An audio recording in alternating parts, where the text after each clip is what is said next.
Au pied de l'église Saint-Sauveur, c'est un voyage dans le temps.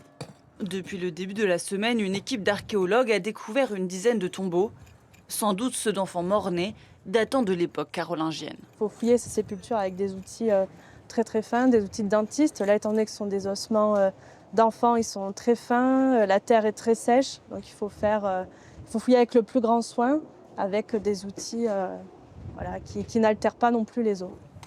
Spécialiste des lieux, Jean-Philippe Lagrue avait participé à de premières fouilles dans les années 80, en contrebas de l'église.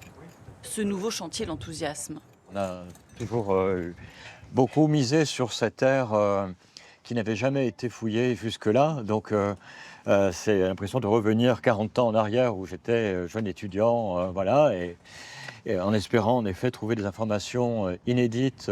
Donc c'est une forme de jouissance intellectuelle et puis bien sûr aussi matérielle. Ces fouilles ont été programmées avant le chantier de rénovation de l'église.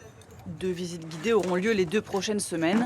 Mais dès ce week-end, pour les journées européennes de l'archéologie, une quarantaine d'événements sont organisés dans le département. Les Français aiment l'archéologie, leur patrimoine et l'archéologie en particulier.